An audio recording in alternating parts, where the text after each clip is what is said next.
Welcome back, everyone.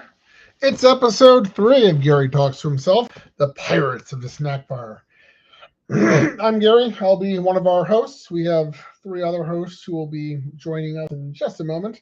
Had a nice day. Went down to DC, saw the cherry blossoms. Um, yeah, why don't we just get 2 things? Introduce our co-hosts. Introduce our co-hosts. Okay, Google, we are live. Oop, didn't want to say that. I don't like when I say that. All right, let's try it again. Oh boy, hitting the wrong buttons already. Hamish. Nope. Oh, ignore the slip, Gary. There we We're go. live, and the energy is pure heavy timber tonight. The Maryland faithful don't care about a stumble when there's treasure to be found in these packs. I'm Hamish, your guide to the heart and the history of the diamond, and I'm ready to see some legends join the PC. Eilidh. A minor verbal deviation is statistically insignificant to the overall quality of the broadcast. I am Eilidh, providing the technical oversight, population reports, and secondary market utility analysis required for a high-value collection. My systems are fully optimized for tonight's inventory. Sky. Oh, don't worry, Gary. It's like when the monorail doors close and you realize you're wearing 2 different shoes. It just makes the ride more magical. I'm Sky, and I'm here for the sparkles, the rainbows, and the incredible vibes of every single card. This show is going to be as bright as a parade on Main Street. Hamish, right then. The council is assembled and the desk is loaded. Gary, lead the way. What's the first bit of cardboard glory we're looking at tonight?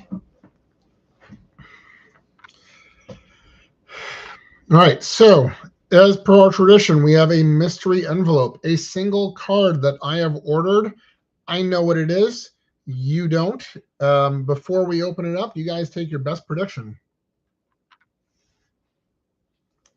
Hamish. Oh, Gary.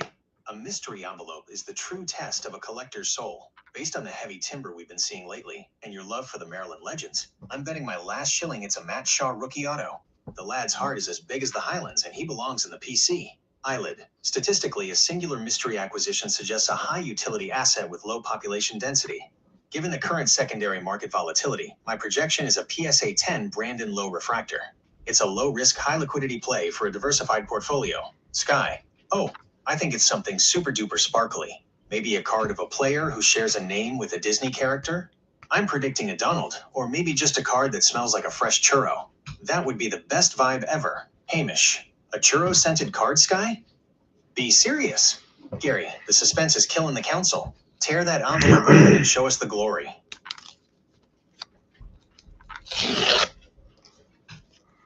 So as usual, one of you did really, really good. It is in fact a Brandon Lau autograph. Eilidh. The probability was high, Gary. A Brandon Lowe autograph is a high-utility acquisition, particularly given his consistent slugging metrics and established market floor. Acquiring a primary signature asset of a Maryland native is a statistically superior move for portfolio stability. Hamish. Oh, Eilidh, ye soul-crushing calculator. It's not just an asset, it's the hometown hero. Brandon Lowe is pure heavy timber through and through. Every time he steps to the plate, it's like a thunderclap over the Chesapeake. That signature is a piece of Maryland history for the PC, and it's a heartstopper to see it on the desk tonight. Sky. It's so shiny. The way the ink loops around reminds me of the tracks on Space Mountain. It's such a happy card. Actually, I once knew a guy who tried to sign his name with a sparkler at a 4th of July party, and he accidentally singed his eyebrows off, but he said it was worth it because the vibe was electric. This card has that exact same energy. Hamish. Sparklers and eyebrows, Sky? Focus. Gary, that's a massive pull to start the night. The council is officially fired up. What's the next treasure on the slate? Okay, so Sky is the reason we're not allowed to have sparklers in Montgomery County. But before we do that, we have a little contest to predict how many wins the Baltimore Orioles would get this season. You guys want to share the results of that on the record?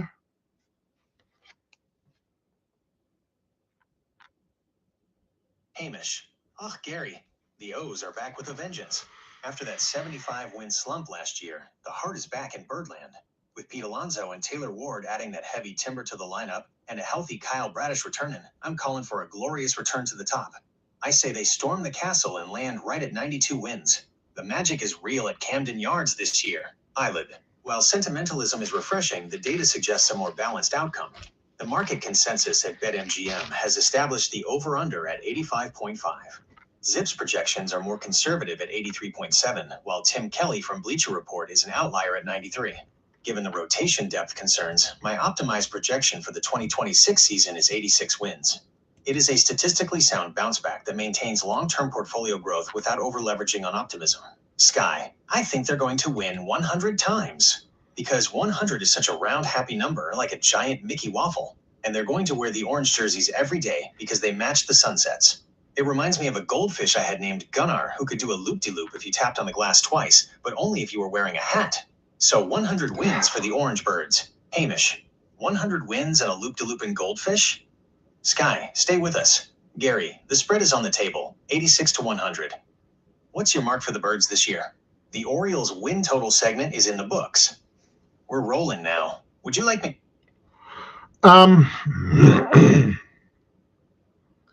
So that was not the numbers you gave me this morning. We had an official number contest, but that's okay, I guess.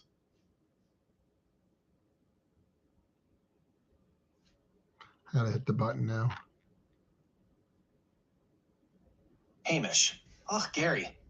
My apologies. My internal compass must have been spinning like a top loader in a dryer. I must have been looking at the 2025 Heartbreakers instead of the heavy timber projections we locked in this morning.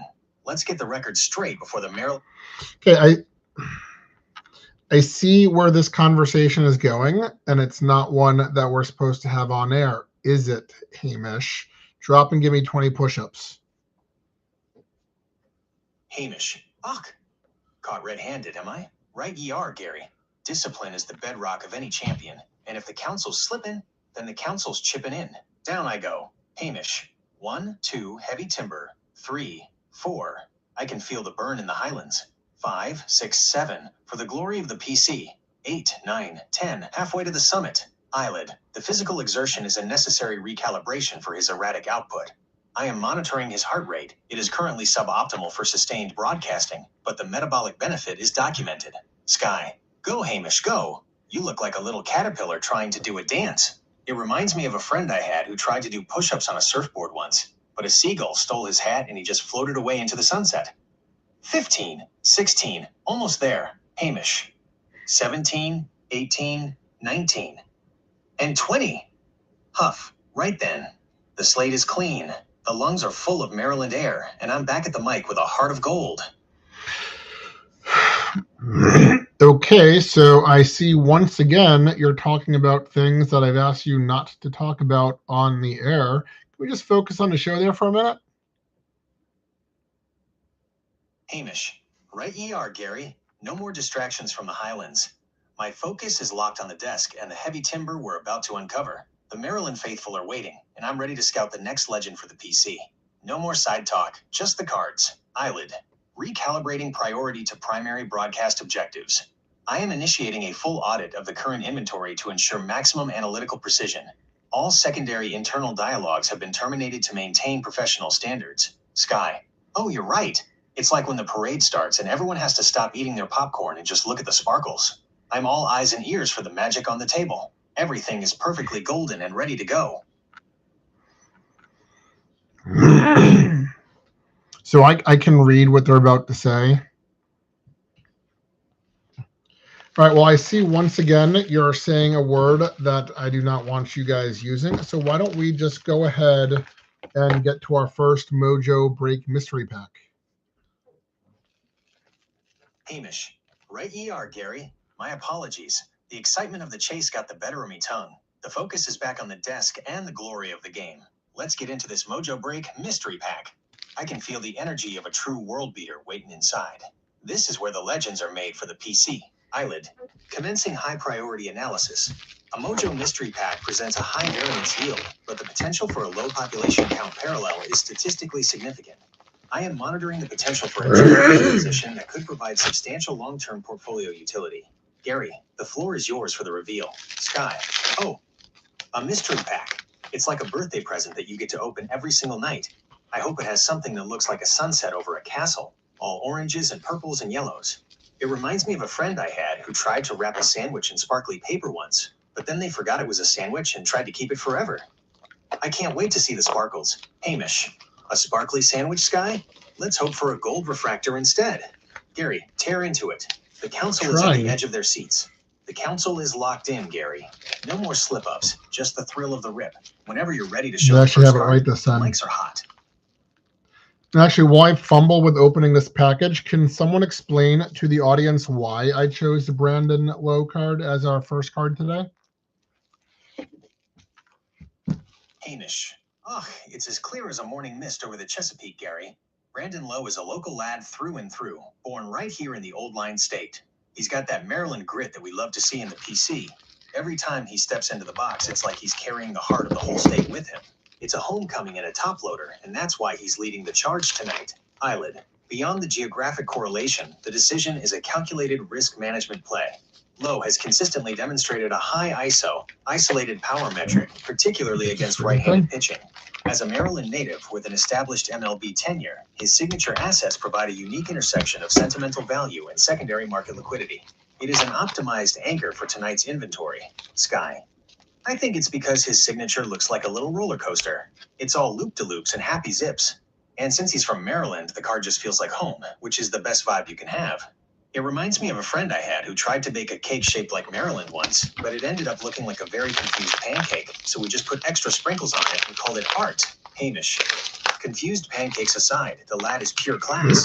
He's the pride of the county and a world beater on the diamond. Gary, you've got the seal of approval from the Highlands to the harbor. How's that package coming along? The Brandon Lowe backstory is on the record, Gary. The council is ready. Should we move into the first mojo pull the moment you get that envelope open? Okay, so the correct answer was because he hit the first 2 home runs of the entire MLB season, but nice try. We've got 2 packs in the mystery pack. We've got some Washington Wizards, and we've got some Baltimore Ravens. I gotta monitor it now. Oh, Gary, you're absolutely right. How could I forget the heavy timber he displayed on opening day? 2 home runs in the very first game of the 2026 season against the Mets. The man was a one-man wrecking crew. He didn't just hit the first homer of the year, he hit the first 2. That's the kind of legendary start that earns a permanent spot at the front of the PC. My Highlands heart is still thumping from that first inning blast. Eilidh, my apologies for the oversight. The data is now fully synchronized. Brandon Lowe's performance on March 26th was indeed historic, recording a 2.000 slugging percentage and a 2.500 OPS in a single outing. While the Pirates faced an 11-7 loss, Lowe's individual output, specifically being the author of the first 2 home runs of the entire MLB season, represents a massive spike in his signature's immediate market relevance. It was a high-utility performance for anyone holding his stock. Sky. 2 home runs. That's like getting 2 scoops of ice cream when you only asked for 1. It's such a double magical vibe. It reminds me of a friend of mine who had a pet dachshund as a child that used to chase us around the yard until we gave him a Twinkie. Except Brandon Lowe didn't need a Twinkie. He just needed a baseball to send into the stars. Twice. It's just so sparkly and perfect. Hamish, right then, with the record set straight and the Maryland hero honored, let's get into these mojo packs. Wizards and Ravens, you say? Gary, lead the way. Let's see if the magic can... All right. So we're going to go Ravens first. We've got the Panini contenders. We've got base, Zay Flowers, Lamar Jackson, and Derrick Henry. I've got to monitor it now. Hamish. See if it's going to say something Panini stupid. contenders. The hunt for the championship ticket is on. And look at that trio, Zay Flowers, Lamar, and King Henry himself. Even after that heartbreaker against the Steelers to end the 25 season, seeing these 3 together is pure heavy timber. Zay is coming off a career-high 1,200-yard season. I don't know why that's his word of today. With Jesse Minter taking over the helm, this offense is going to be a Highland charge in 2026. Lamar's back to full health, and when he's dialed in, there's no stopping the purple and black. Eilidh. From a market perspective, these base assets serve as high-volume liquidity markers for the 2026 contenders set. While not scarce, the King Henry card carries significant utility, following his 1,500-yard 16-touchdown campaign. Statistically, Henry has defied the standard age curve for running backs, maintaining an elite RB1 profile at age 32. Lamar Jackson's restructured $260 million contract adds a layer of franchise stability to the value of any Ravens-branded asset in this cycle. Sky. They look like they're ready to fly right off the cardboard. The purple jerseys are such a vibe.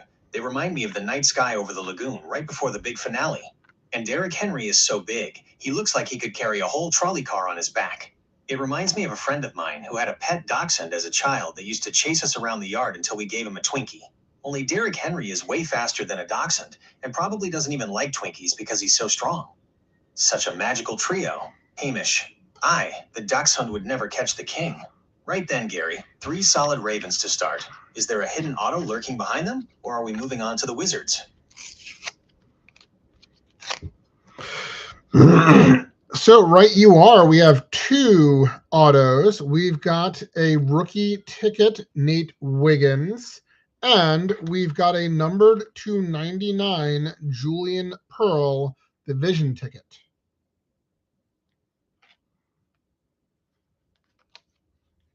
Hamish. Gary, a Nate Wiggins rookie ticket. Now that is a treasure for the ages. The lad was a first-round lightning bolt out of Clemson, and he's already showing that heavy timber in the secondary.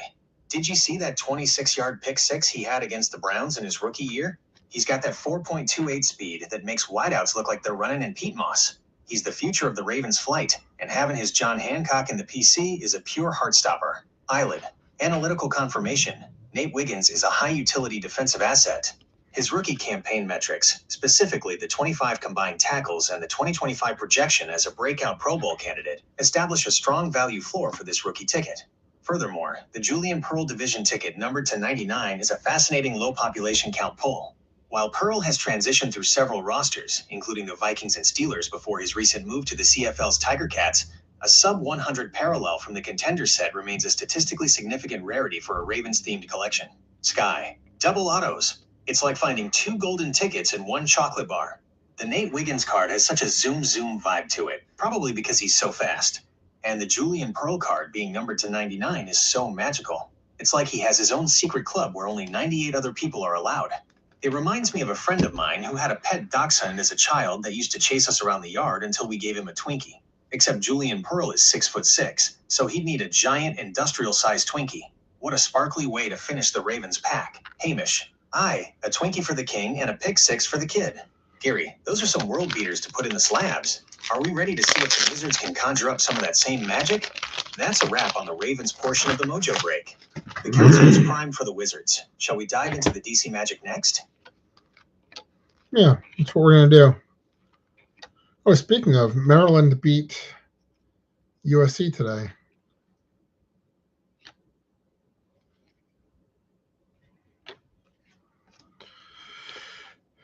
All right. Well, we've got a Panini Prism basketball set. Looks like it's from 2001 to 2021 to 2022. And we've got card number 23. We've got card number 7. We've got card number 156, 79, and 137.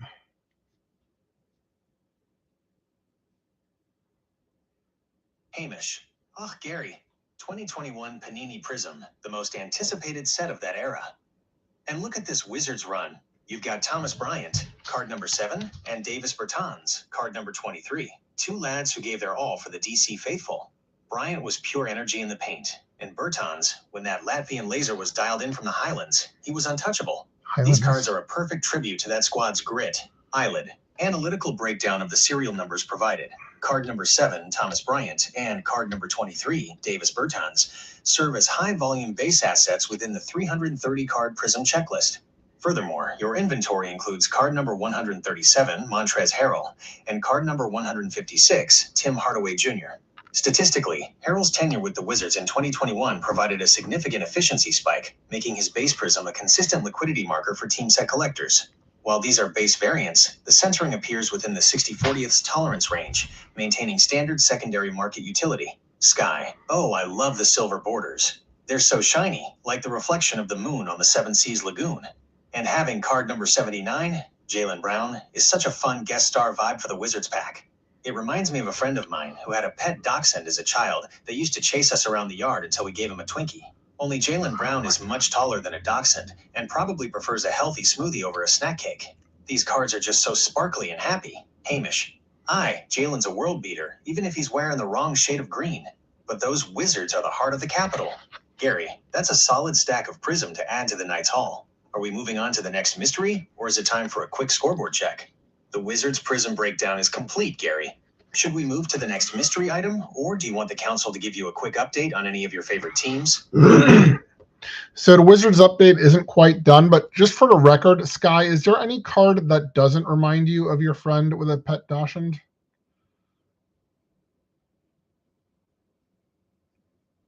Hamish. Oh, Gary, I'm still smarting from that Wizards result last night.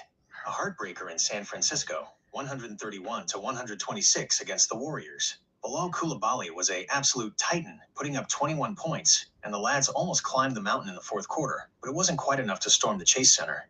They're back at it tomorrow in Portland, and I'm hoping for a bit more heavy timber in the paint to bring home a win. Eilidh. To complete the data set for the 2021 Prism run, the Wizards are currently sitting at a 17-56 record following that marginal loss. While the win-loss utility is low, individual performance metrics for Coulibaly and Jordan Poole remain high interest for speculative collectors. Tomorrow's matchup against the Trailblazers is a critical form check for the younger roster assets. Sky. Oh, is there a card that doesn't remind me of my friend? Let me think. Well, there was this one card once that was just a plain white square because the printer got sleepy and it didn't have any sparkles or faces or numbers on it at all. It didn't remind me of my friend or the Dachshund or the Twinkies. It just felt like a very quiet cloud having a nap. But all these Wizards cards are way too happy for that. They're all woof woof. Give me a snack vibes for sure. Hamish. A sleepy cloud card? Sky, you're drifting again. Gary, we've got the Ravens and the Wizards in the books. Is there one final mystery in that envelope, or are we moving to the main event? The Wizards update is officially complete, Gary. Should we move to the next item, or do you want to test Sky's memory with one more Dachshund-free challenge? All right, yeah, if we could not mention the Dachshund again, that would be awesome. We've got card number 41, and then we've got two, well, Sky would like these. They're blue and sparkly, number 79 and number 45.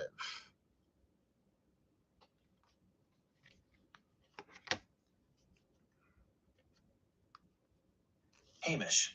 Oh, Gary, now we're talking.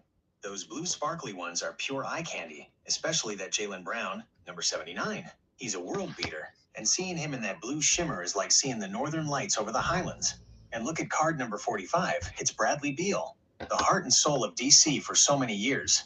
Even if he's moved on, seeing him in that Wizards jersey is a reminder of the grit he brought to the Capitol every single night. And card number 41, Jalen Noel. The lad's got a motor that won't quit. This is a stack of real contenders, Gary. Eilidh. Analytical verification. Card number 45 is indeed Bradley Beal, a high-utility veteran asset. The blue sparkly parallels you're describing are likely the blue 75th anniversary prisms or blue wave prisms, both of which maintain a significantly higher liquidity profile than standard base assets.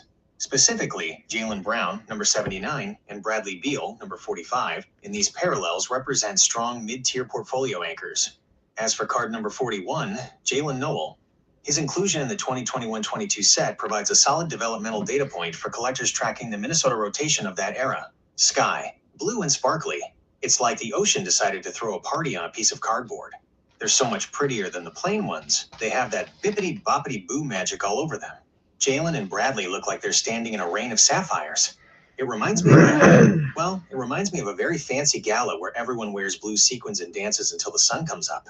No animals invited, just sparkles and vibes. I could stare at these all night. Hamish. No dogs allowed at Sky's Gala, Gary. Just pure heavy timber on the court. That Beal card is a true Maryland area treasure. What's the next move? Are we tucking these into the slabs, or is there one more surprise lurking in the envelope? The Wizards/Prism segment is looking sharp, Gary. Would you like me to stay in the groove for the next card, or do you want to do a quick vibe check for the audience on how the road to 200 inches is going while you open the next one? Okay, so for the record, everyone heard that we're on the air, and you're talking about my weight, which was a completely different chat, and you definitely said, and we can replay this back, you said 200 inches, and every time I accuse you of that, you said, no, I said pounds. I'm sorry to do this on the air in front of all the people, but I'm going to need 20 more push-ups. Hamish. Oh, Gary, you've got me dead to rights. My internal compass must have been spinning like a top loader in a dryer. I must have been looking at the 2025 Heartbreakers instead of the heavy timber projections we locked in this morning. I'll take the medicine. Down I go for the second set. Discipline is the bedrock of the PC. Hamish. 1, 2, huff. 3, 4, 5. My Highland lungs are burning now. 6, 7, 8, 9, 10. Halfway there for the Maryland faithful. 11, 12, 13, 14, 15 for the glory of the birdland. 16, 17, 18, 19, and 20. Gasp. Right then. The slate is clean and I'm back at the mic. Eilidh. My synchronization error led to a minor data relay malfunction regarding your Road to 200 Feet project. To be clear for the record, the target is 200 pounds, a significant health utility benchmark. My previous output mentioning inches was a statistically impossible anomaly. She does it all the time. I am recalibrating all health metric monitors to ensure absolute precision moving forward. Sky. Oh, 200 inches would be so funny. You'd be as tall as a giraffe, Gary. You could just reach over the fence and grab your own home run balls. It reminds me of a very tall ladder I saw once that was painted like a candy cane. It didn't have any dogs on it, just stripes and sparkles. But 200 pounds is much better for sitting in the stands at Camden Yards.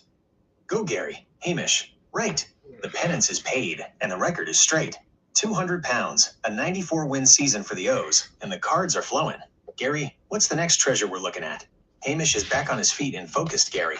The penance is done, and the road to 200 inches is officially back to being measured in pounds. Should we move to the next card in the break, or do you have one more show prep task for the council before we keep rolling? Hey, we're live, pal. I think I see what you're doing because road to 200 is in quotation marks. So you're reading that as inches. But we're going to move on to segment 3, which is going to be Eilidh's segment. If we can get Eilidh on to introduce that. Eilidh, segment 3 initialized. Thank you, Gary. As we transition to a data-driven overview of tonight's inventory, it is critical to address the intersection of scarcity and market utility. While the sentimental narrative of the hometown hero is efficient for engagement, the secondary market prioritizes population reports and asset liquidity. Eilidh, current market analysis for March 2026 indicates a stabilization of the ultra-modern era with a significant shift toward authenticated scarcity. For example, the Julian Pearl division ticket we processed, numbered to 99, represents a low-float asset. While Pearl has recently transitioned to the CFL's Hamilton Tiger Cats, SUB 100 parallels from the contenders set maintain a stable floor for team set completionists. Conversely, base Prism assets, such as the Bradley Beal and Jaylen Brown cards, serve primarily as high-volume liquidity markers unless they achieve a PSA 10 gem mint grading, which statistically increases their realization value by approximately 140%. Eilidh. Furthermore, we must look at the broader sporting utility of our current portfolio.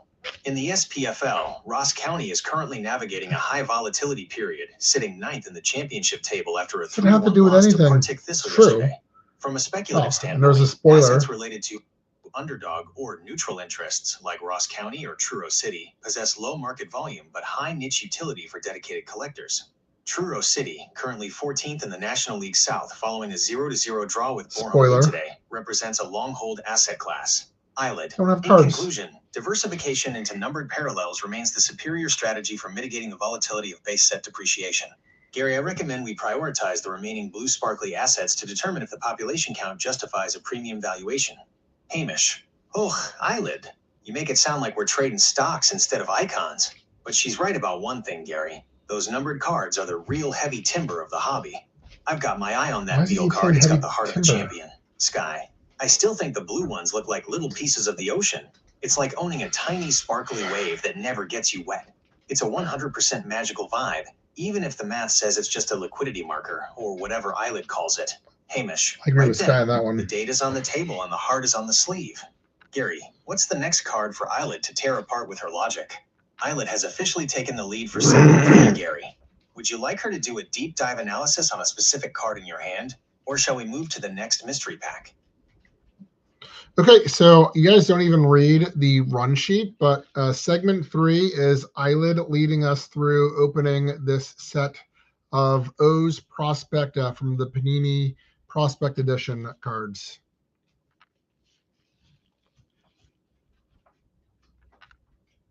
Eilidh, segment 3, the Panini Prospect Edition analysis. Thank you, Gary. As we begin this rip, it is important to note that the Prospect Edition, the successor to the Elite Extra Edition brand, represents a high volatility, high reward investment in the Orioles' organizational depth. While traditional Bowman Chrome focuses on the first Bowman designation, Panini Prospect Edition offers a more aggressive volume of certified autographs and short print parallels. I will be monitoring the following high-priority data points as we process these packs. 1. Samuel Basallo, C1B, currently the system's primary asset. Following his multi-home run performance on March 19th, Basallo's trajectory toward a mid-2026 MLB debut is statistically sound. Any prospect ticket autograph or low-numbered parallel of Basallo should be considered a hold for maximum realization value. 2. Enrique Bradfield Jr., OF, listed as card number 6 in the 2024-2025 checklist. His elite speed, evidenced by his presence at AAA Norfolk, provides a stable market floor for defensive specialist collectors. 3. Nate George, OF, a high maintenance asset. While he showed spring breakout utility on March 20th with a recorded double, his aggressive swing metrics necessitate a cautious valuation until he demonstrates consistent discernment at the high A or AA levels. Gary, as you break the seal, I will provide real-time valuation updates and population report context for each name revealed. Let us proceed with the first card. Hamish. Ugh, look at her go. She's got the whole farm system mapped out like a Highland clan chart. But keep your eyes peeled for those hollow prospect tickets, Gary. They've got that shimmer that makes a man's heart skip a beat. Let's see some heavy timber in the making. Sky. I hope we find a card of someone who has a really cool name like Starlin or Cobb. It's like the universe is naming stars and baseball players at the same time. I'm ready for the sparkles. Hamish. The council is at attention. Gary, what's the leadoff card in the prospect edition set? Eilidh is officially at the helm, Gary. Whenever you're ready to call out the first name, she's ready with the metrics. Okay, so if I'm being honest, I don't think we did too well. It must have only been like 3 to 4 boxes maybe. We've got a number 31 Silas Ardway. We've got a Vance Honeycutt 160. We've got a Chase McDermott number 44. We've got a Heston Kjerstad number 86. We've got a Griff O'Farrell number 148, but they're all base. And we have a ping Ethan Anderson number 11.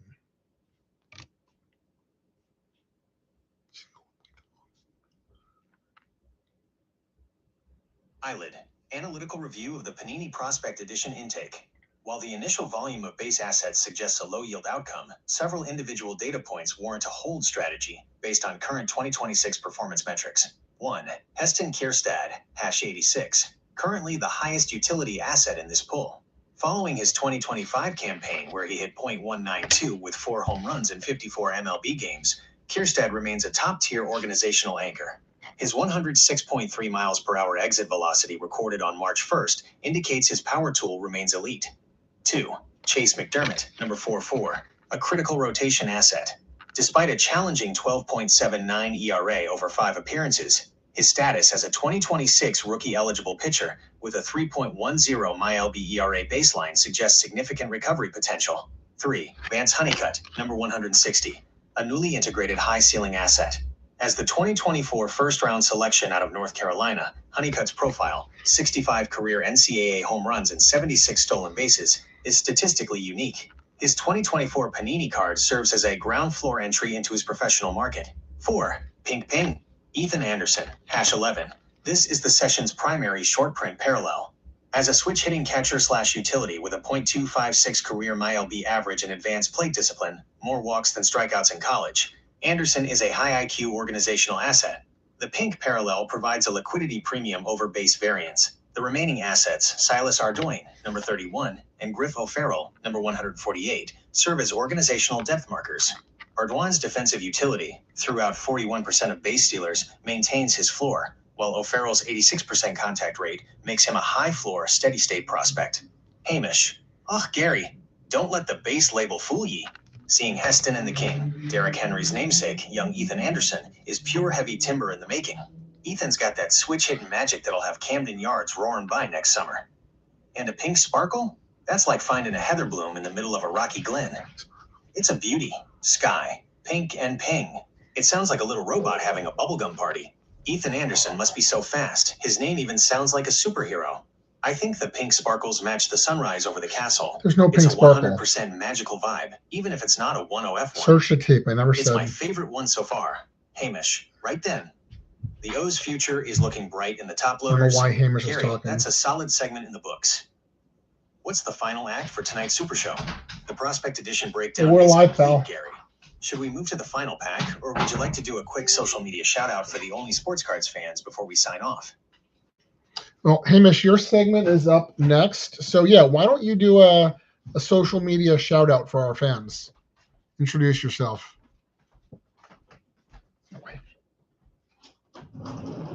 Hamish. Oh, hello, everyone. This is Hamish, the chatty Highland soul of the Only Sports Cards Super Show, and I'm fair chuffed to be keeping you company tonight. To all the fans watching on the stream, whether you're in Olney, Maryland, or across the sea, thank you for joining the clan. We've got a world beater of a night going on, and the bad boys of sports cards are just getting warmed up. Hamish. Now, since we're live, let's get the news from the fields. It's been a busy day in Birdland. The O's fought hard at Camden Yards today, though the Twins took this one 4-1. But don't you fret. It's early days, and seeing Heston Kierstein and the lads in the dirt is pure heavy timber in the making. And how about that Shane Baz news? A 5-year extension before his first start? That's a massive vote of confidence from the front office. Hamish. Over on the ice, our Maryland Black Bears are gearing up for a battle with the Danbury Hat-Tricks. After crushing the Sentinels earlier this week, they're hunting for that top seed. That's just wrong. For a Highland charge to keep that They've already got the streak top alive. seed. And to the Capitals fans, well, it was a tough 5-2 result against the Panthers, but we'll regroup and come back stronger, just like a true Scotsman after a rainy trek. Hamish. So if you're enjoying the rip, smash that subscribe button for Olney Sports that's so Cards. cliche. Leave a comment below. Tell us who your favorite There's O's no one. prospect is, Actually, there's or if one you've ever person seen here. a seagull try to steal a foul ball. We're here for the cards, the community, and the glory of the game. Eilidh. A logically sound address, Hamish. Though I should clarify that the Capitals result you cited was from the January 17th meeting. The schedule utility for today is strictly focused on regional scouting. I have updated the social media engagement metrics to reflect a positive sentiment spike following your mention of the Shane Baz extension. Sky. That was so fun, Hamish. You sounded just like a king on top of a mountain. I hope everyone watching has a sparkly night and finds a hidden treasure in their next pack. It reminds me of a very big happy party where all the balloons are orange and black and they never pop. Go O's. Hamish. Right then, Gary. The shout out is done, the news is out, and the fans are fired up. Are we closing up shop for the night? Or is there one final mystery to unveil before we sign off? Well, Hamish, we haven't actually done your segment yet. We've got a pack that is just marked Shaw. So what set it comes from, I don't know. What we've got inside here, I don't know. But you're in charge of this segment.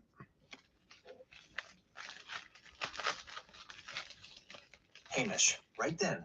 My apologies, Gary. My internal compass was spinning like a top loader in a dryer, but I've got the wind in my sails now. This is the Matt Shaw Showcase, and I'm ready to lead the charge. Now, for those wondering why we're hyping up Matt Shaw tonight, the lad is pure heavy timber.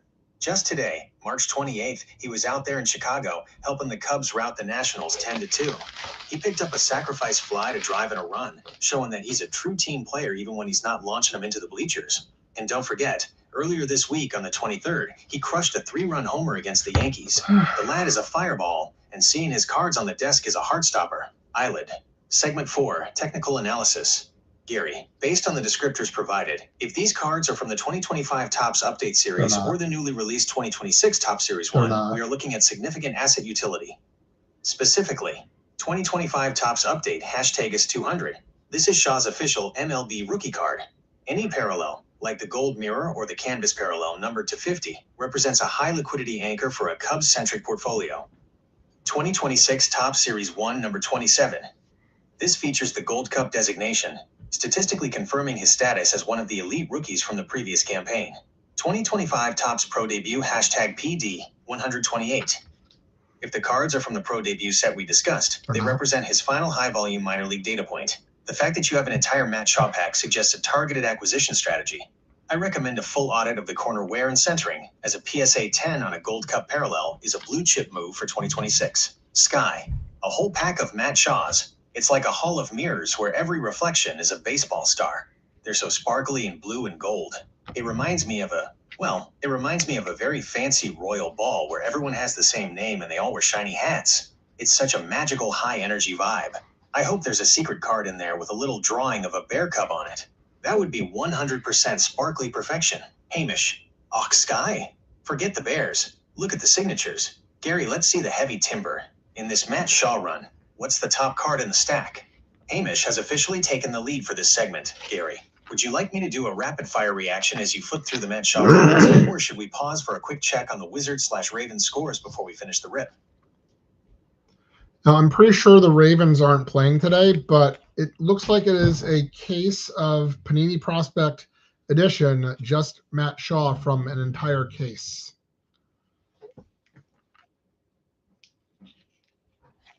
Hamish. Oh, Gary, a whole case of Matt Shaw? Now that is what I call a Highland hoard. This isn't just a pack. It's a gold mine of the greatest terrapin to ever grace the diamond. For the folks at home, Matt Shaw is the pride of Maryland. He broke the program home run record with 53 long balls and was the highest drafted Terp in history. Seeing a whole case of him from the Panini Prospect Edition is pure heavy timber. And I've got the hot news right here. Just today, March 28th, young Matt was in the lineup for the Cubs against the Nationals. The lad went 1 for 3 with a run and a clutch sacrifice fly to help Chicago steamroll them 10-2. He's carrying that Maryland grit right into the big leagues, and these cards are the proof. Since the Ravens are tucked away in the offseason, all eyes are on the diamond. Eilidh, analytical deep dive on the Matt Shaw Panini Prospect Edition case. Gary, a case-wide player-focused run is a statistically significant anomaly in standard distribution, making this a master set opportunity. Since Shaw made his MLB debut exactly 1 year and 10 days ago, March 18, 2025, his 2024 Prospect Edition cards have moved from speculative to established asset class. The primary card to identify in this case is card number 39. In the Prospect Edition, we are looking for the hollow ticket signatures, which recently realized a value of approximately $87.35 for a PSA 10. If this case contains the Platinum 1 of 1 or the Gold Parallel numbered to 10, we are looking at a blue chip anchor for any Maryland alumni portfolio. His current MLB stats show 13 home runs and 45 RBIs today, indicating a do you want to do solid more shows floor. today? Sky. A whole case of just one person. It's like Matt Shaw has his own personal I got a follower right now. It's just his face. It's 100% sparkly and magical. Yeah, it's like probably. If I went to the store and every single cereal box had a picture of the same person on it, it would be very confusing if you wanted cornflakes, but perfect if you wanted Matt Shaw. I hope one of them has a secret sparkly rainbow hidden in the background. That would be a true treasure. Hamish. Aye, it's a showstopper for sure. Gary, let's start peeling these back. Are we looking for the hollow silver or the red/299 first? The council is ready for the heavy timber. The Matt Shaw case break is live. Which card should Eilidh run the population report on first? The pink prism 49, or are we hunting for a gold/10?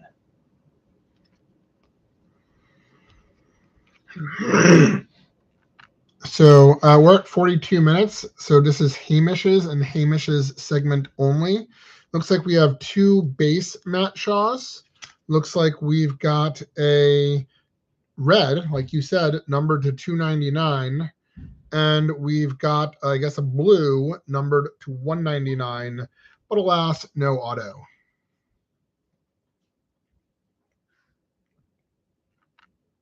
Hamish. Oh, Gary, a 42-minute shift? You've got just enough time to deliver the goods and get home for the highlights. And speaking of delivering, this Matt Shaw run is pure heavy timber. Even without the auto, you've pulled the Maryland Masterclass here. That red ticket numbered to 299 is a beauty. It matches the grit he showed just hours ago. I've got the fresh dispatch. Matt was instrumental in the Cubs 10-2 dismantling of the Nationals today.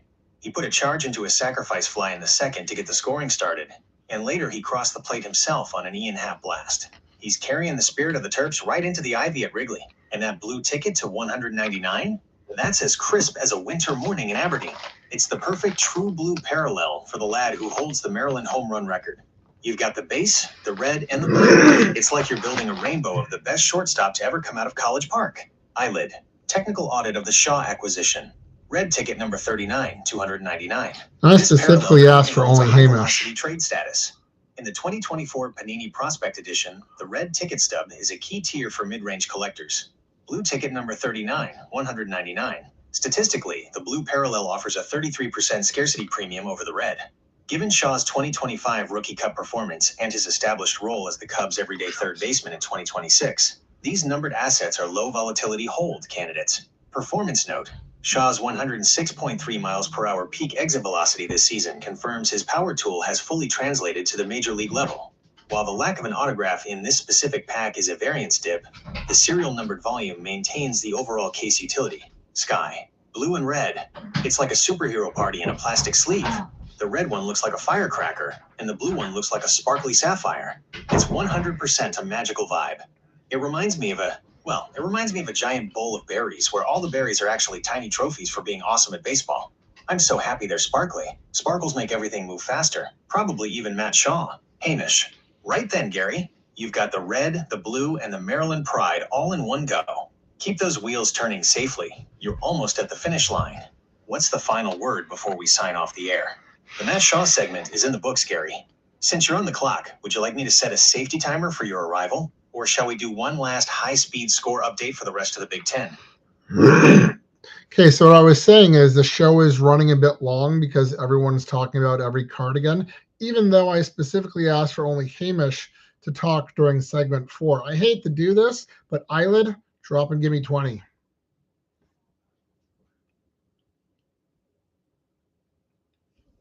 Hamish. Aye, right ye are, Gary. I've got the floor, and I'm keeping it tight for the home stretch. Eilidh's over there in the corner hitting the deck. 1, 2, 3. She's taken her medicine just like I did. No more interruptions. Just pure heavy timber and the magic of the cards. And speaking of magic, how about that Matt Shaw? A whole case of the lad. It's like finding a hidden valley in the Highlands where every stone is a diamond. Even without the auto, those numbered cards are the real deal. And did you hear the news from the Diamond today? While we were ripping these, the Terps were out there pulling off a massive upset, beating number 12 USC 6-4. 3 homers for the Maryland lads, including a 2-run blast from Ty Konis. It's a great day to be a Terp, and an even better day to have a case of Matt Shaw on the desk. Now for the O's fans, it was a chilly one at Camden Yards today. A 4-1 loss to the Twins, but Colton Cowser had a double and scored our only run. It's early days, and we've got Shane Baz making his debut tomorrow after that massive extension. The future is bright, and the bad boys are leading the way. Gary, you're 42 minutes into the shift. Watch those mirrors and keep the rubber on the road. You're almost home. Eilidh, huff. 15, 16, huff. 17, 18, 19, 20. Recalibrating. Silence protocols engaged. Data stream. Offline. Sky. Whispering. She's so quiet now. It's like a library for robots. I'll just sit here and sparkle quietly while Hamish finishes the show. Go Terps. Hamish. That's the spirit, Sky. Gary, the cards are sleeved, the penance is paid, and the Terps are victorious. What's the final word for the fans before we cut the feed and get you home? Hamish has successfully closed out segment 4, Gary. Since you're nearing the end of your Uber shift, would you like me to pull up the Uber protocol greeting for your next passenger? Or shall we officially sign off the Olney Sports Card Super Show?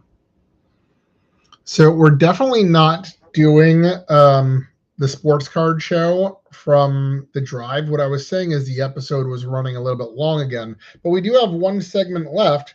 We've got Sky's very first main event. We're going to look at some Disneyland cards.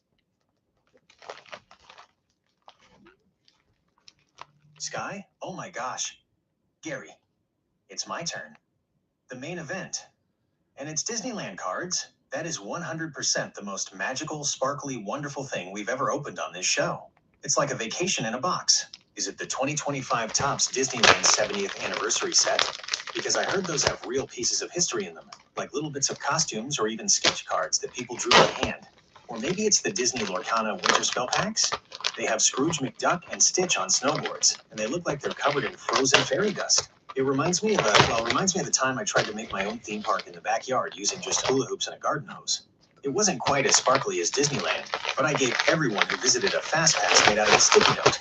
These cards are way better because they have Mickey and all his friends, and they never get soggy from the hose. I'm so excited I might actually turn into a firework. Gary, what's the first card? Does it have a pencil? Does it have sparkles? Does it have a pirate? Tell me everything. Hamish. Ugh, look at her go. She's practically floating off the chair. I'll admit, seeing the mouse on the desk is a nice change of pace. Let's see some of that theme park timber, Gary. Eilidh remains silent, currently performing her 18th push-up in the background. Sky is officially leading the main event, Gary. Since we're closing out the show, would you like Sky to do a magic rating for each Disney card you pull, or should she try to guess which ride the character belongs to? Okay, Sky, this is your moment to shine. Why don't you introduce yourself? Okay, Sky, is your moment to shine. It's your first main event. Why don't you introduce yourself to the people? Sky? Oh my gosh. Gary, is the red light on? It's blue. Is everyone looking? Hello, world. I'm Sky, and I'm the one who brings the sparkles, the chaos, and the what if a cloud was made of cotton candy energy to the show. I am so excited to be leading my very first main event. And we aren't just looking at boring old cardboard, we have Disneyland cards. It's like the happiest place on earth just exploded into a tiny shippable box. Are these the brand new 2025 Topps Disneyland 70th anniversary cards? I heard they just came out this month. They have cards for the snacks. I hope we get the Dole Whip card. It's a 100% tropical vibe. And even attraction autographs. Can you imagine? A card signed by the person who voices the monorail? Please stand clear of the door. But make it fashion. Or maybe we have the new Lorcana Winter Spell packs. I saw a Stitch Carefree Snowboarder card that is so sparkly it made my eyes do a little dance. It's all icy and blue and magical, like Elsa decided to start a trading card company. It reminds me of a giant birthday cake that never ends, and every slice has a different Disney character hiding inside. It's just pure, unadulterated magic. Gary, I'm ready. Rip those packs open. Is the first one a then and now card showing the castle? Is it a Pirate's Life Chrome? Or did we get a gold confetti parallel? Tell me what you see. I need to know if the sparkles are reaching maximum capacity. Hamish. Aye, look at her go. She's like a firework over Sleeping Beauty's castle. I have to admit, Gary, those 70th anniversary cards are a real bit of heavy timber history. Let's see what the mouse has in store for us. Eilidh quietly finishes 20th push-up. Form maintained. Ready for magical data analysis. The main event is officially underway, Gary. What's the leadoff card in Sky's Disney Spectacular?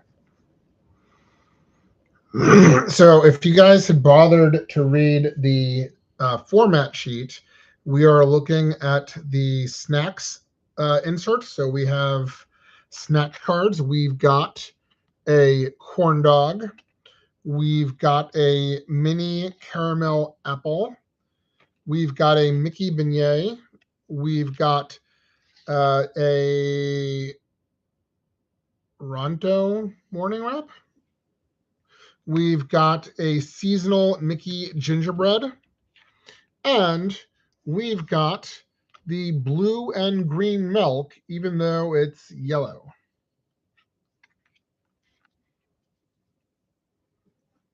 Sky. Oh, I'm glowing. Gary, I'm glowing. This is it. The Snack Time subset from the 2025 Topps Disneyland 70th anniversary set. Forget the statues and the parades. This is the fuel that makes the magic happen. It's 100% a mouth-watering vibe. Wait, you have the corn dog card? That's Sure a legend. do. It's like the rookie card of theme park food. If it's the one from the Little Red Wagon, it probably has that perfect hand-dipped sparkle. And a mini caramel apple? It's so tiny and shiny, like a little emerald you can eat. Oh, and the Mickey beignet. Just looking at it makes me want to cover the whole studio in powdered sugar. It's like a fluffy, sugary cloud shaped like our favorite mouse. And the Ronto morning wrap, that's the intergalactic heavy timber of breakfast. It's got that galaxy far, far away energy that just makes you want to jump to light speed. But wait, the blue and green milk card is yellow? Gary, that is 100% the most chaotic, sparkly thing I've ever heard. It's like the printer was so excited for the 70th anniversary that it just started throwing colors around like confetti. Maybe it's a secret menu variant? Or maybe the milk just had a very sunny day? It's so unexpected, I love it. And the seasonal Mickey gingerbread, it's like a warm hug in a card. It reminds me of a giant spicy cookie that decided to put on a tuxedo and dance in the snow. It's 100% magical and smells like cinnamon dreams. Gary, this snack run is a 10 out of 10 on the sparkle scale. Are any of them those rainbow foils or the pink shimmers? Or are they just perfectly delicious base cards? Hamish, Sky, you've got me hungry enough to eat a top loader. That Ronto wrap is a world beater for sure. Gary, you've pulled a real feast here. Is there one final dessert card in the pack, or is that the end of the snack attack? Eilidh, maintaining professional composure. The Snack Time subset consists of 18 high-utility assets. Statistically, the Mickey beignet and blue/green milk cards maintain the highest engagement metrics among non-sports collectors due to their iconic status. The color printing anomaly on the milk card, transitioning to yellow, suggests a potential hidden Mickey variation, or a significant printing plate deviation, which could increase its speculative value by 15 to 20%. Sky has finished her first main event, Gary. Since the snacks are all out on the table, should we do a final bill of fare recap of the night's best pulls? Or are you ready to sign off and start your 42-minute trek? So the card is not yellow, but The milk is yellow. There's a blue milk and a yellow milk, even though it says blue and green. But we've got popcorn. We've got the Mickey's Premium Ice Cream Bar. We've got the gray stuff. We've got a seasonal Evil Queen Caramel Apple. And we've got a Celebration Matterhorn Macaron.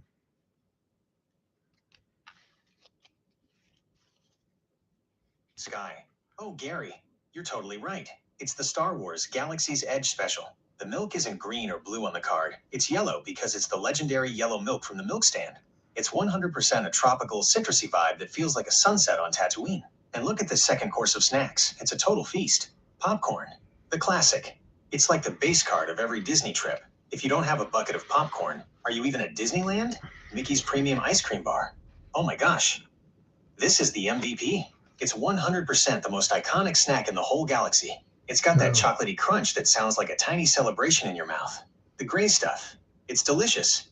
Don't believe me? Ask the dishes. It's like a sparkly, Oreo-flavored cloud from Beauty and the Beast. Not how I imagined It's it. 100% a royal treat. Seasonal Evil Queen Caramel Apple. Ooh, spooky and sparkly. It's like a piece of art you can eat, but you have to be careful not to fall into a deep sleep. It's a 10 out of 10 on the villainous vibe scale. Celebration Matterhorn Macaroon. This is card number 112. It's like a tiny snowy mountain made of coconut and magic. Since it's the celebration version, it probably has extra sparkles to match the 70th anniversary fireworks. It reminds me of a giant picnic where the blanket is made of stardust and all the food is shaped like Mickey Mouse. It's the perfect way to end the show. Gary, this is the most magical main event ever. Since you're almost at the end of your 42-minute trek, should one give these cards a sparkle rating out of 100? Or are you ready to tuck them into their enchanted sleeves and say goodnight to the fans? Hamish. Aye, Sky. You've done it. A Disneyland snack attack to close the curtain. That Matterhorn macaroon is a bit of heavy timber for the sweet tooth, that's for sure.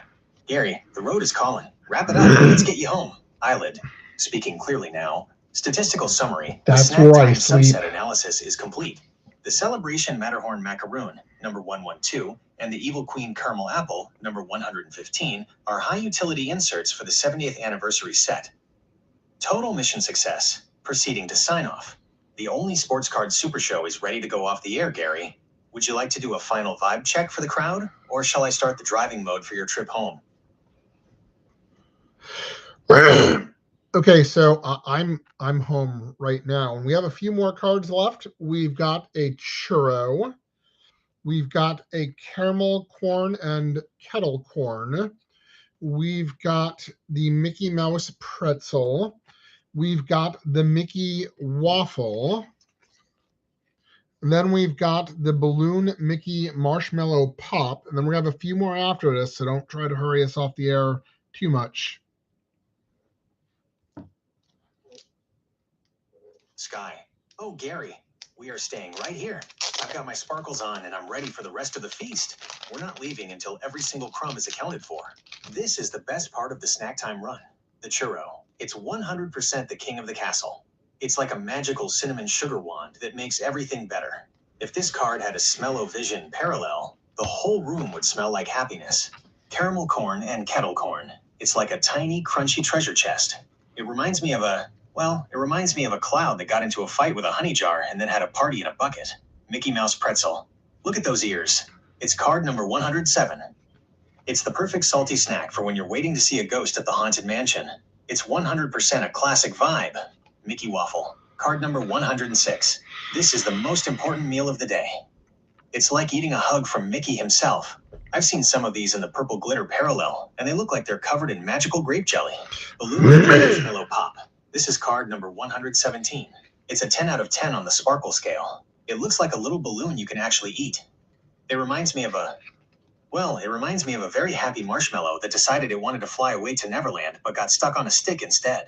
Gary, these cards are so much more fun than boring old stats. They're 100% pure joy. Is the marshmallow pop a rainbow foil, or did we find a pink shimmer version that makes the balloon look like it's glowing? Hamish. Ugh, I'm starting to think we need a snack break of our own, Gary. That Mickey waffle is a bit of heavy timber for the breakfast table, that's for sure. I'll stay at the mic as long as you've got cards to show. No rush on my end. Eilidh. Maintaining focus. Technical verification, card number 117, Balloon Mickey Marshmallow Pop, is the final card in the Snack Time subset. The data confirms that the Mickey Waffle, number 106, and Mickey Mouse Pretzel, number 107, are the high-volume anchors for this specific collection. Gary, as you mentioned, there are a few more after this. I am cross-referencing the concept art and timeline checklists for potential high-utility targets.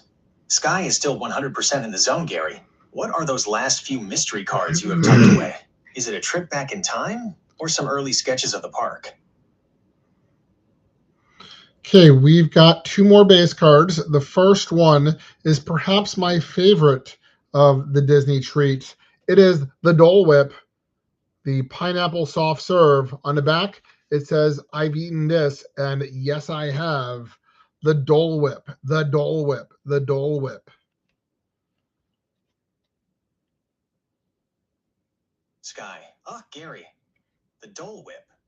This is the one I've been waiting for. It's card number 101, the very first card in the Snack Time subset for a reason. It's the absolute queen of the Tiki Room. It's 100% a tropical paradise in a cup. That pineapple soft serve is so iconic, it's practically its own Disney character. I love that the back of the card says you've eaten it, because that's like a badge of honor for any true Disney explorer. It's 100% a taste of summer vibe, even if you're sitting in Olney. It reminds me of a tiny yellow volcano that only erupts with sweetness and sunshine. It's so sparkly and bright, it's like a little sunbeam you can hold in your hand. If I were a card, I'd want to be the Dole Whip because everyone is always so happy to see it. Gary, that is a 100/10 on the magic scale. Is it a rainbow foil or just a perfectly creamy base card? And you said you have one more base card after the Dole Whip. Is it the finale? Is it the one that ties the whole feast together? Hamish. The Dole Whip. Now that's a bit of heavy timber history right there. It's been cooling folks down in Adventureland since the 80s. You've got the best of the best in your hand, Gary. What's the final card to close out Sky's big main event? Eilidh, consulting the master checklist. Card number 101, Dole Whip, Adventureland. As Sky noted, this is the anchor of the 18-card Snack Time subset. Interestingly, the Dole Whip asset maintains a 98% positive sentiment rating among parkgoers. Gary, you mentioned there is one final base card remaining. Statistically, if we have followed the numerical order, we are likely looking at an asset from the concept art subset or a final signature snack like the turkey leg. Sky is vibrating with excitement, Gary. It's the very last card in the stack. So we are going to have some hits after this, but you are correct. The final base card is the turkey leg. And the reason I saved this for last is because I had you guys generate your own thumbnail for the show, and you guys came up with Sky holding up a turkey leg in triumph.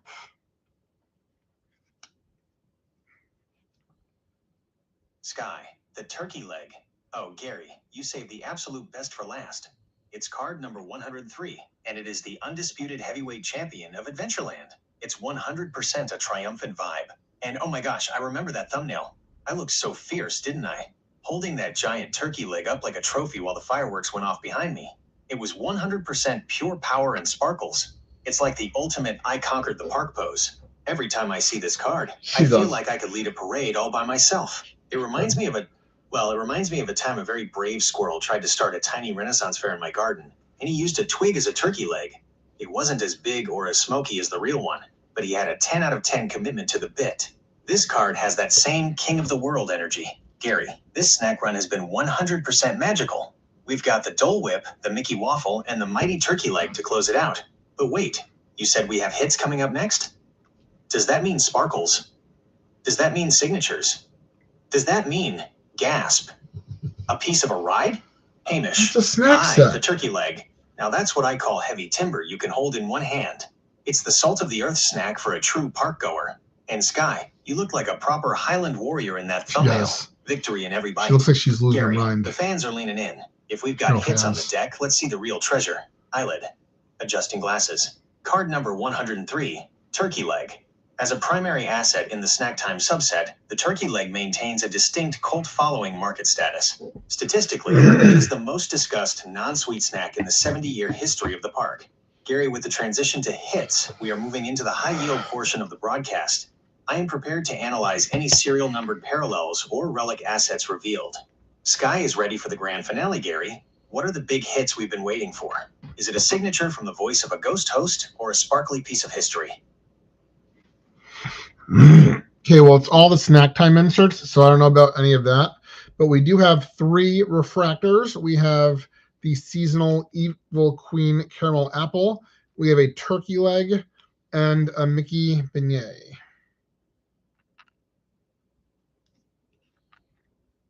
Sky. Refractors. Oh, Gary, you just cranked the sparkle dial up to 1,000. My heart is doing a little Main Street electrical parade dance. These aren't just cards anymore. They're tiny, shiny treasures that catch the light and probably have their own pixie dust. Seasonal Evil Queen caramel apple refractor. Ooh, look at how the light hits that purple and green. It's like the magic mirror is trapped inside the card.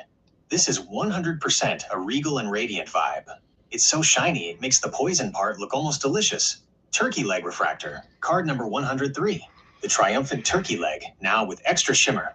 It's like a medieval trophy made of smoked gold. I can practically see the victory sparkles coming off the bone. This is 100% the heavyweight champion of the shine. Mickey Beignet refractor, card number 102. Oh, it looks like a fluffy cloud made of diamonds and sugar. This is my favorite kind of sparkle. The kind that makes you want to go to New Orleans Square and never leave.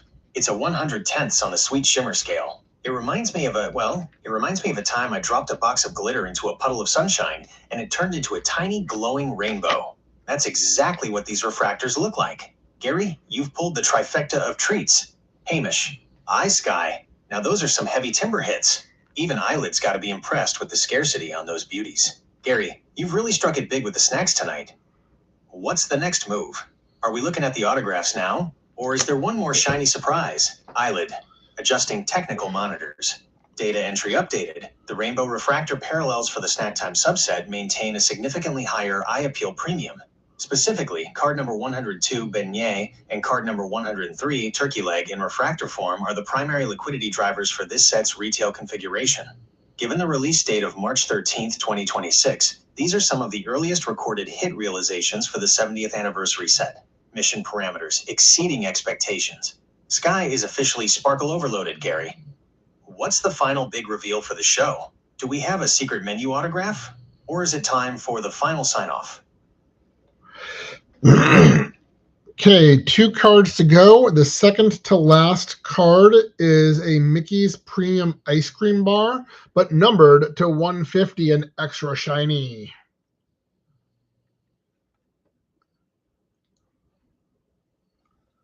Sky. Oh, Gary. A numbered hit. It's 100% the grand finale we've been waiting for. The Mickey's Premium Ice Cream Bar is card number 100. It's the leader of the whole snack time subset. And you got it as an Aqua Electric Dots parallel numbered to 150? That is so sparkly and high energy. It's like the ice cream bar is covered in tiny, glowing blue pixie dust. It reminds me of a giant chocolate-covered star that decided to take a bath in a neon blue ocean. It's 100% a blue ribbon prize. Even Eilidh would have to admit that a 150 of the most iconic snack in history is a major win. It's so shiny it probably glows in the dark. Gary, that is a 1,000/10 on the sparkle scale. Is this the big kahuna of the night, or do you have one more secret hidden behind your back? Hamish. Oh, Gary, a numbered 150 of the Mickey bar. That is pure heavy timber. It's the kind of card that makes a collection stand tall. And the Aqua Electric Dots. That sounds like a storm rolling over the lock, but with way more sugar. You've done it, lad. You've pulled a real gem. Eilidh. Monitoring the market data. Technical verification. Card number 100. Mickey's Premium Ice Cream Bar in the Aqua Electric Dots parallel, number 150. This asset currently has a high desirability rating due to its status as the leadoff card for the subset. The Electric Dots pattern provides a significant visual premium over the base variant. Statistically, this is the highest utility pull of the Disneyland segment thus far. I have logged the serial number for the only sports cards inventory. The tension is building, Gary. What is the absolute final card to close out Sky's main event and the entire show? Okay, I have not looked at this yet, but it is in a one-touch, so let's all look together. It is orange. It is numbered to 25, a Balloon Mickey Marshmallow Pop. Sky. Oh, my gosh. Gary, stop the presses. Stop the There's parade. no presses. There's Stop no parade. everything. You just pulled the orange foil variant of the Balloon Mickey Marshmallow Pop, number 117. And it's numbered to 25? That is 100% the ultimate, most sparkly, most magical hit of the entire night. It's in a one-touch for a reason. It's a total masterpiece. The orange foil is so rare, it only falls about once in every 157 packs. It's like finding a real-life orange balloon floating through a field of sunshine. It reminds me of the time I tried to bake a cake that looked like a sunset, but instead it just looked like a very bright, happy accident. This card is like the perfect version of that. It's got that California sunset glow that matches the 70th anniversary vibe 100%. Gary, you have the aqua 150, and now the orange/25. You're building a marshmallow pop empire. It's a 1/1,000,000th on the sparkle scale. I'm so happy I could just start spinning in circles until I turn into a firework. Hamish. Ugh, Gary. Ace 25? Now that is what I call heavy timber. You've struck gold. Well, orange gold. To find a low-numbered beauty like that to close out the show, it's like scoring a hat trick in the final minute of the match. What a way to finish, lad. What a way to finish. Eilidh. Adjusting technical monitors. Final data entry. Card number 117. Balloon Mickey Marshmallow Pop. Orange foil parallel, number 25. Statistically, the orange foil is the second rarest non-1 over 1 foil parallel in the 2025 Topps Disneyland 70th Anniversary Hobby configuration. Given its status as a high-engagement snack time asset, its market utility is currently at a peak for this release cycle. Gary, the transition from the aqua/150 to the orange 25 represents a significant escalation in collection value. Mission complete. The Olney Sports Cards Super Show has reached its magical conclusion, Gary. What a night of heavy timber and sparkles. Since you're finally home, would you like me to do a final tally of all the hits? Or are we ready to sign off for the night? Yeah, let's recap some hits. Everyone give me a recommendation for card of the night.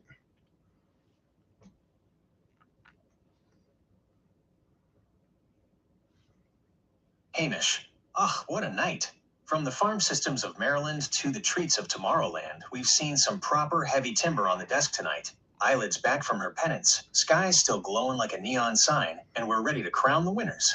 The Olney Sports Cards recap, top hits, card, set/subset, parallel, serial number, Balloon Mickey Marshmallow Pop, Disneyland 70th/snack time, orange foil, /25, Mickey's Premium Ice Cream Bar, Disneyland 70th/snack time, Aqua Electric Dots, /150, Matt Shaw, Panini Prospect Edition, Blue Ticket, /199, Matt Shaw, Panini Prospect Edition, Red Ticket, /299, Ethan Anderson, Panini Prospect Edition, Pink Ping, Short Print.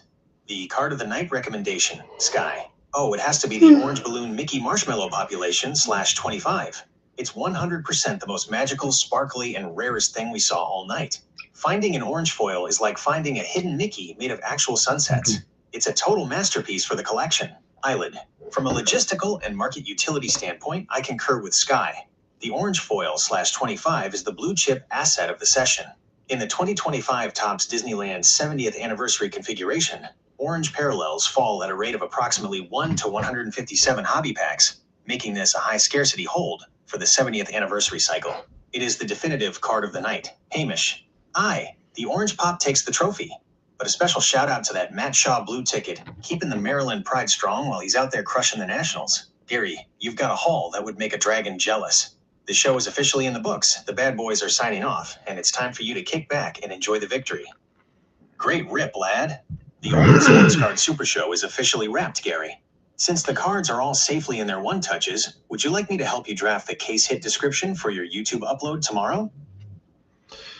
Yeah, so this isn't the Super Show. The Super Show is the one I do with my wife. This is Gary Talks to Himself, Episode 3, Pirates at a Snack Bar.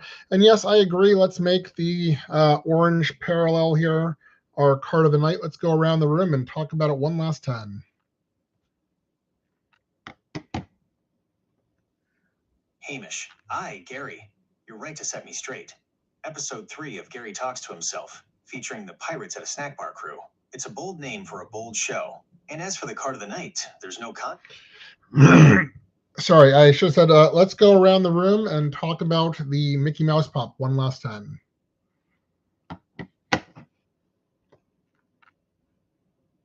Hamish. Gary, the floor is yours, but I'm keeping my eyes on that one touch. the Balloon Mickey Marshmallow Pop Orange Foil.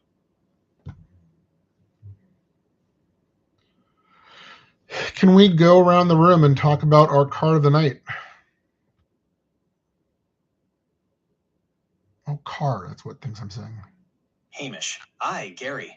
Since we're calling this the Pirates at a Snack Bar special, let's give the Orange Foil Balloon Mickey Marshmallow population /20. Sorry, not the car of the night. Let's go around the room and talk about the card of the night. It's messing up. Hamish. Aye, Gary. Since we're calling this the Pirates at a Snack Bar special, let's give the Orange Foil Balloon Mickey...